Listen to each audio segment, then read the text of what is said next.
Hi hello అండి. ఇవి నా చేతిలో ఉన్నాయి కొబ్బరికాయలు. వీటిని ఎలా మొలకెత్తించుకోవాలో ఈ వీడియోలో అయితే మీకు నేను డీటెయిల్‌గా ఎక్స్‌ప్లెయిన్ చేసి చూపిస్తాను. హాయ్ అండి. ముందుగా మీరైతే మన ఛానల్‌ని సబ్స్క్రైబ్ చేసుకోండి. నాకు కొంచెం థ్రోట్ బాగలేదు. ప్లీజ్ అడ్జస్ట్ అవ్వండి. ముందుగా మనం ఇంతకుముందు వేసుకున్నటివైతే మీకు చూపిస్తాను చూడండి. మొలకేసుకున్నటివి నాటాము కూడానండి. ఇవి వచ్చేసి 2 చెట్లు ఒకే దగ్గర ఉన్నాయి. ఏంటా అనుకుంటున్నారా? ఇవి వచ్చేసి మనకు ఆ చెట్టు పక్కనే ఉంది కదండీ పెద్ద చెట్టు. దాని నుంచి ఒక కాయ రాలునింది. దాని మీద మట్టలుంటే మనం చూడలేదు. ఒకటి అలాగే మొలకెత్తింది. దాన్ని చూడకుండా మనం వచ్చేసి ఇంకోటి మన దగ్గర మొలకెత్తించుకున్న వాటినైతే నాటాము. దాని తర్వాత 2 అయితే బతికిపోయాయండి. 2 పక్కపక్కనే ఉన్నాయి. అవి ఎలా వస్తాయో చూద్దామని చెప్పేసి అట్లే వదిలేసాము. చూడండి దాని పక్కనే ఈ కూర గుమ్మడి ఒక మొలక ఉందండి. వాటికైతే అల్లుకుపోయింది. అవి కూడా చూడండి పిందులు ఎలా వస్తున్నాయో. ఇవి రామ్ గుమ్మడి, మన కూర గుమ్మడి అంటాం కదా అలాంటివండి. చూడండి ఈ కొబ్బరి చెట్లలో ఈ ఫస్ట్ ఉంది కదా, ఆ చెట్టు నుండి అయితే మనం కాయలు తీసామండి. ఇది కూడా మనం నాటుకున్న చెట్టు అండి. ఈ చిన్న చెట్టు వచ్చేసి అది పూత దశలో ఉందండి. ఫస్ట్ టైం క్రాప్ వస్తుంది. ఇవి ఆ 2 చెట్లు అండి. మనం ఒకటి పడి చెట్టు, ఒకటి వచ్చేసి మనం నాటుకున్న చెట్టు. ఇంకో చెట్టు కూడా ఉందండి పెద్ద చెట్టు. అది కూడా ఇప్పుడు ఈ సంవత్సరం కాపుకి వచ్చిందండి. 3 ఇయర్స్ అయింది ఇదైతే నాటి. అది కూడా మన ఇంట్లో పెంచుకొని నాటుకునింది. ఇప్పుడైతే మనము వీడియోలోకి వెళ్ళిపోదామండి ఎలా మొలకెత్తించుకోవాలనో. ఫస్ట్ అయితే చూడండి ఈ విధంగా ఒక గోతం అయితే తీసుకుంటున్నామండి, ప్లాస్టిక్ సంచి. దీనికైతే మనము హోల్ కూడా పెట్టుకోవాలి. అది ఎలా పెట్టుకోవాలో కూడా నేను చూపిస్తాను. ఫస్ట్ అయితే ఇంత మనకు అవసరం లేదు కాబట్టి దాన్ని వచ్చేసి మిడిల్లోకి ఈ విధంగా అయితే మనం కట్ చేసుకుంటున్నాము. ఈ విధంగా కట్ చేసుకున్న తర్వాత దానికి వచ్చేసి కింది భాగంలో వచ్చేసి ఒక హోల్ అయితే మనం పెట్టుకోవాలండి. చూడండి ఈ విధంగా కట్ చేసుకున్న తర్వాత ఈ విధంగా వచ్చింది. ఇలాగా ఉంటే సరిపోతుందండి. దీనికి వచ్చేసి ఈ విధంగా కింది భాగంలో ఒక చిన్న హోల్ అయితే పెట్టుకుంటే సరిపోతుంది. ఎందుకంటే దీంట్లో వాటర్ ఎక్కువ నిలబడవు కాబట్టి.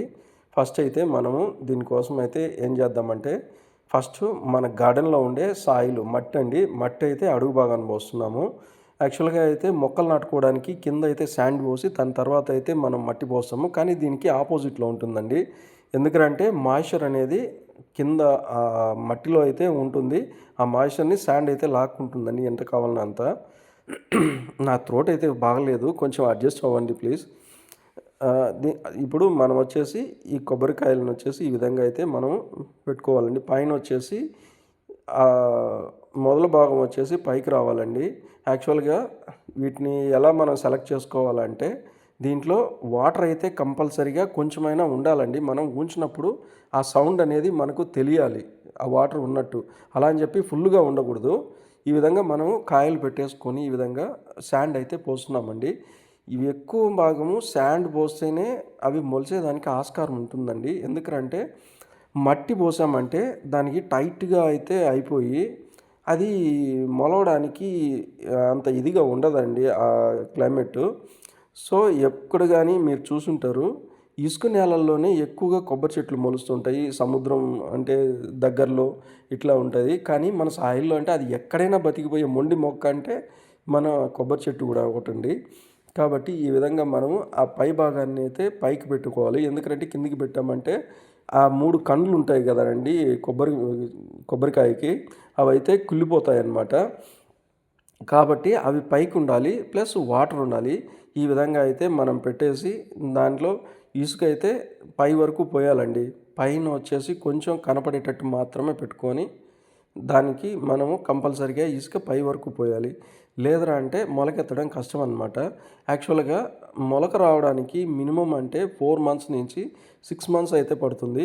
ఒకసారి కొంతమంది అంటుంటారు మాకైతే 2 మంత్స్ 3 మంత్స్లో వచ్చేసిందండి అని. 3 మంత్స్లో రావడానికి కూడా ఆస్కారం ఉందండి. ఎందుకంటే ఆల్రెడీ మనం తీసుకున్న కాయలోనే ఆ పువ్వు అనేది తయారైపోయి ఉంటుంది. అలాంటప్పుడు త్వరగా కూడా వచ్చేదానికి ఛాన్స్ అయితే ఉంటుందండి. అంతే తప్ప మనం నీళ్ళున్న కాయని తీసుకొని వేయాలరా అంటే నా అనుభవంతో మేము ఇంతకుముందు చేసిన అనుభవంతో చెప్తున్నాము. మినిమం అంటే 4 మంత్స్ నుంచి 6 మంత్స్ అయితే పడుతుంది. ఇక్కడ చూపించిన విధంగా అయితే మనం ఇసుక పోసుకొని ఇప్పుడు దీనికైతే మనము వాటర్ ఇవ్వాలండి. బాగా తడిసేటట్టు వాటర్ ఇవ్వాలి. ఆ పైన కాయలు కనపడేటట్టు ఉండాలండి. ఎందుకంటే పై భాగం వచ్చేసి గాల్లోనే ఉండాలి, కింది భాగం మాత్రమే మాయిశ్చర్ ఉండాలి. ఈ విధంగా అయితే ఇసుకనైతే పై వరకు పోసుకోవాలండి. వీటిని ఇప్పుడైతే మనమే ఎక్కడైనా చెట్టు నీడలో అయితే పెట్టుకోవాలి. దాని మీద ఏదైనా మూసేసి ఇవి మొలకెత్తిన తర్వాత అయితే మీకైతే ఖచ్చితంగా అప్డేట్ ఇస్తానండి. అంతవరకు మన ఛానల్‌ని ఫాలో అవ్వండి, సబ్స్క్రైబ్ చేయండి, లైక్ చేయండి, షేర్ చేయండి. ఓకే. బాయ్.